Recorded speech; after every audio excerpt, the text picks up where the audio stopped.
আসসালামু আলাইকুম ওয়া রাহমাতুল্লাহি ওয়া বারাকাতুহু। প্রিয় দর্শক, সেনাবাহিনীর একজন চৌকস officer lieutenant colonel Mustafizur Rahman আমেরিকার নিউ ইয়র্ক সিটিতে থাকেন। তিনি মাঝে মধ্যেই ওনার ভেরিফাইড ফেসবুক আইডিতে কথা বলে থাকেন সেনাবাহিনীর আভ্যন্তরীণ বিভিন্ন বিষয় নিয়ে।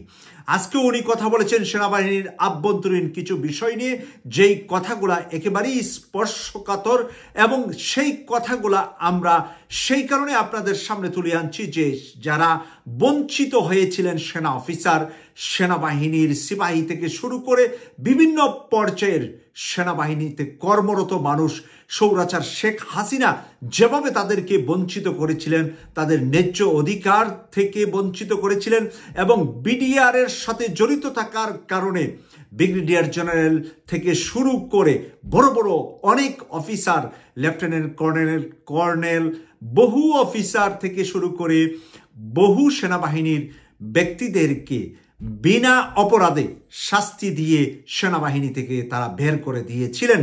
কারণ এই গ্রুপটা যাদেরকে বের করেছে প্রত্যেকটা সেনা অফিসার ছিলেন ভারত বিরোধী। এই কারণে স্বৈরাচার শেখ হাসিনার কাঁধে বন্দুক রেখে ভারত তাদেরকে বের করে দিয়েছে। এই নরেন্দ্র মোদীর স্বৈরাচারের সরকার, এর আগেও কংগ্রেসও একইভাবে শেখ হাসিনাকে ব্যবহার করেছে বাংলাদেশ সেনাবাহিনীর বিরুদ্ধে। তাই আজকে এই বঞ্চিতদের কথা নিয়ে কথা বলেছেন লেফটেন্যান্ট কর্নেল মুস্তাফিজুর রহমান।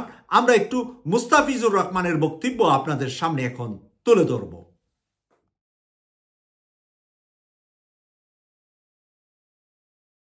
সবাই জানে যে brigadier general Hasan Nasir sir দুদিন আগে প্রধান উপদেষ্টার সাথে দেখা করেছেন যে বিডিআর কার্নেজে যারা যেসব ভিকটিম ফ্যামিলি যারা আছে তাদেরকে নিয়ে, এবং সাথে ছিল হচ্ছে গত 15 বছরে যারা সমস্ত সশস্ত্র বাহিনীর যে সমস্ত অফিসার জওয়ান তাদের পক্ষ নিয়ে যে তাদের উপরে যে অত্যাচার নিপীড়ন হয়েছে, তাদেরকে চাকরিচ্যুত করা হয়েছে, সব ফোর্স রিটায়ার করা হয়েছে, পদাধিকার বঞ্চিত করা হয়েছে, এই গ্রুপটাকে নিয়ে।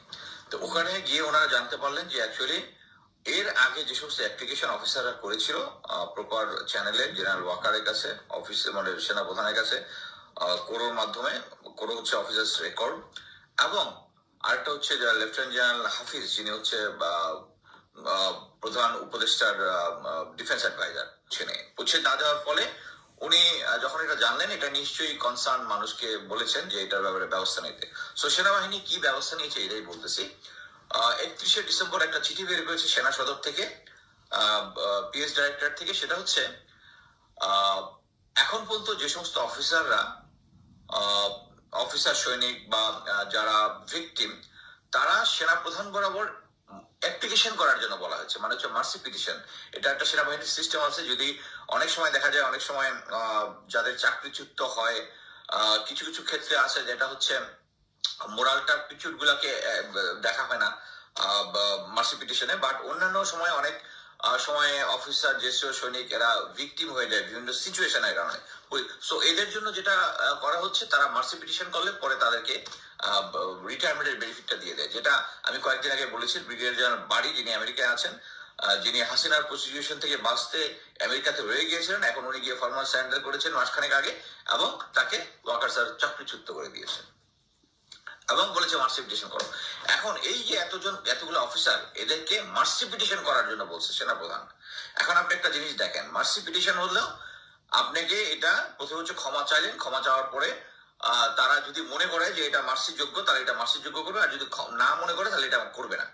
সো এটা কিন্তু এটা ডিসিশন হলো না, এই অ্যাপ্লিকেশন এবং এটার জন্য যে কমিশন করার জন্য যে আবেদনটা হয়েছিল, এটার কারণ হচ্ছে যে সেনাবাহিনীতে যেন ভবিষ্যতে এই জিনিসটা না হয়, এটা তো শুধু এখন যারা অ্যাপ্লিকেশন করেছে তারা মার্সি চাইলো, দিয়ে দিল। আমরা সবাই ব্রিগেডিয়ার আজমি স্যারেরটা জানি যে উনি ওনাকে সরকার তার যে ইয়াটা ছিল চাকরিচ্যুত, এটা থেকে নিজেই ভলেন্টিয়ার হয়ে তাকে দিয়ে দিয়েছে, যেহেতু উনি কথা বলেন না। বাট যাই অফিসার গুলো এটা নিয়ে কথা বলছে, তাদেরকে করতে হবে মার্সি পিটিশন। ইয়াসারকে কিন্তু আজমি স্যার কিন্তু মার্সি পিটিশন করতে হয় না। এখানে বুঝতে হবে যে এখানে যে অনিয়মটা হয়েছে, এটা বের করতে হবে। কি বের করতে হবে? যে যে সমস্ত অফিসাররা এই অফিসারদেরকে যে কারণে ভিকটিম করেছে, এবং হাসান নাসির স্যার কয়েকটা এর আগে একটা স্পিচে বলেছে যে একটা ফাইটার পাইলট আছে কয়েকটা, যাতে এক একটাকে বানাতে 10 কোটির উপরে ট্রেনিং এ খরচ হয়েছে। এই তাদেরকে এবং তাদেরকে সিনিয়র লিডারশিপের মনে হয়েছে যে চাকরিচ্যুত করতে হবে, তাদেরকে চাকরিচ্যুত করে দিয়েছে। এই অনিয়মগুলা যারা করেছে তাদের বিরুদ্ধে ব্যবস্থা গ্রহণ করতে হবে, তাদেরকে একটা ফেয়ার হিয়ারিং দিতে হবে।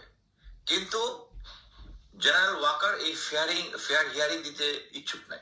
উনি সিস্টেমটা করেছেন যে মার্সি পিটিশন করলে উনি এটা মেনে নেবেন। এবং আমি একটা জিনিস বলে রাখি যে উনার কাছে কেউ এই মানে আমাকে যখন এই গ্রুপটা যখন হয় জাস্টিস ফর কমরেড, আমাকে বলেছিল যে আমি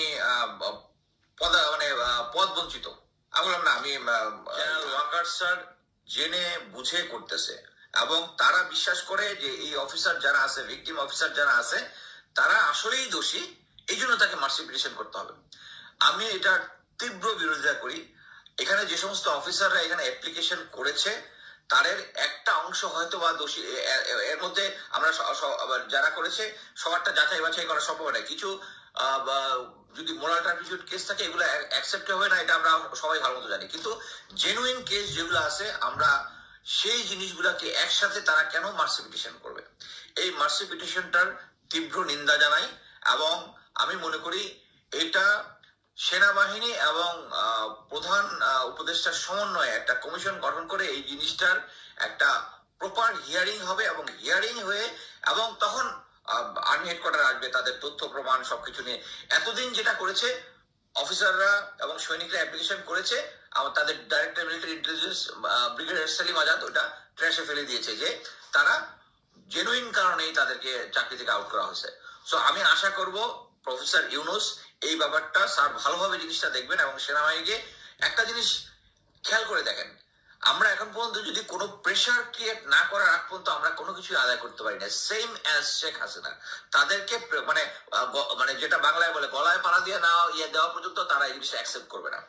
সো এই অফিসার যারা আপনারা জানেন কয়েকদিন আগে আমাদের এই ডেপ্রাইভ সৈনিকরা কিন্তু ইয়াতে ছিল, জাহাঙ্গীর গেটে প্রায় অবরোধ করেছিল, এখানে অফিসাররা জয়েন করেনি, তাদেরকে অ্যাডভাইসও করেছিল। কিন্তু জিনিসটা হচ্ছে এই আন্দোলনের সব জায়গায় কন্ট্রোল থাকবে না। আমরা যখন দেখবো এই অফিসাররা যখন দেখবে তখন কিন্তু আন্দোলনটা নেক্সট লেভেলে নিয়ে যাবে, যেটা ওনারা ম্যানেজ করতে পারবে না। এবং এইটাই ওনারা বুঝতেছে না। ওনারা মনে করতেছেন মার্সি পিটিশন দিয়েছেন, এবং মার্সি পিটিশন দিলে যাদেরকে এখন পর্যন্ত তাদেরকে বরখাস্ত থেকে ইয়া করে দিয়েছে, কি বলে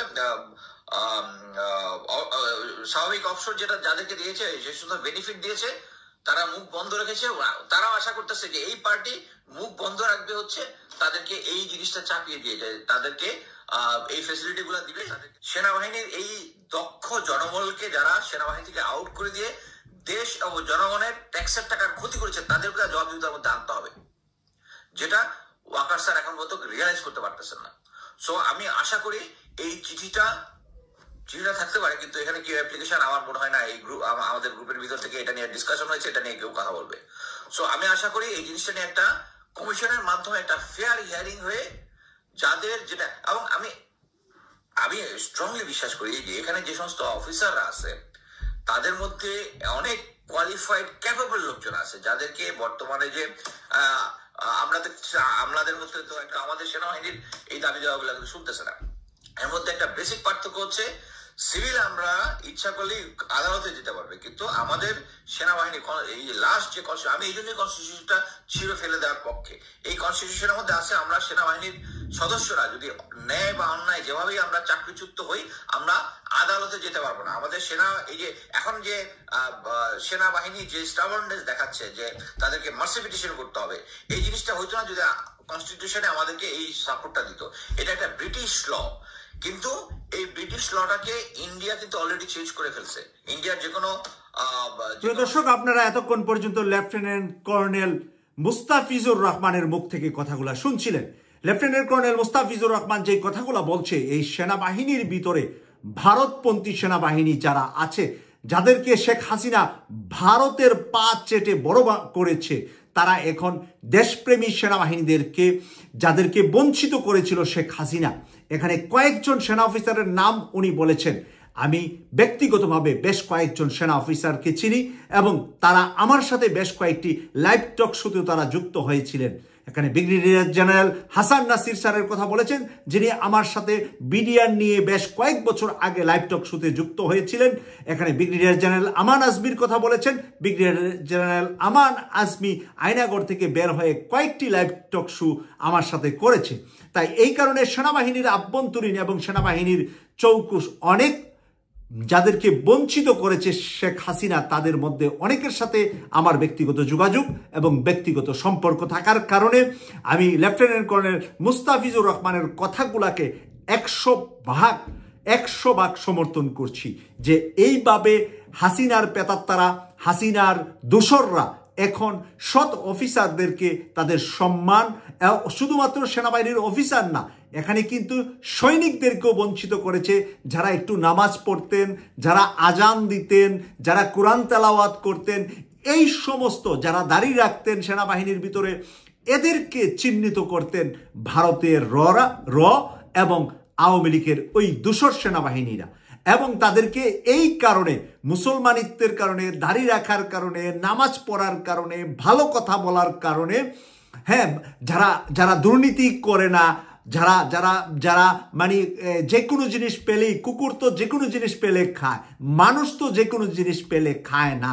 তো ওই যে যারা সেনাবাহিনীর ভিতরে নিজেদের ভিতরে মনুষ্যত্ববোধ আছে, মনুষ্যত্ববোধ রাখে, তারা বঞ্চিত হয়েছে শেখ হাসিনার সময়ে। তাই এই বঞ্চিত সেনাবাহিনীর অফিসার, সৈনিক সবাই যখন তারা ফেরত পাবে তাদের ন্যায্য অধিকার, তখন বাংলাদেশে ডান ব্লকের যারা ইসলামকে পছন্দ করে, ইসলামী মেন্টালিটি, বাংলাদেশে কিন্তু দুটা মেন্টালিটি, একটা হলো বুতুলখুর, আরেকটা হলো এন্টি বুতুলখুর। এই জিনিসটা মনে রাখতে হবে। ওই বুতুলের সাথে যারা জড়িত তারা সব ভারত এবং হাসিনার সাথে জড়িত, আর বুতুল বিরোধী যারা, তারা হলেন দেশপ্রেমী, দেশের 18 কোটি মানুষের কল্যাণে তারা বিভিন্ন সময় নিজেরা বঞ্চিত হয়েছে, কথা বলেছে, বিডিআরে তাদের ভাই বন্ধু আপনজনরাই জীবন দিয়েছে। প্রিয় দর্শক, কেটিভি 24 এর পাশে থাকবেন এবং আমরা নিয়মিত আপনাদের জন্য ব্রেকিং নিউজগুলো তুলে ধরার জন্য বদ্ধপরিকর। আজকের মতো এখানেই সেনাবাহিনীর এই বিষয়টা নিয়ে শেষ করছি। আমি সৈয়দ মাসুক, লন্ডন থেকে। আল্লাহ হাফেজ।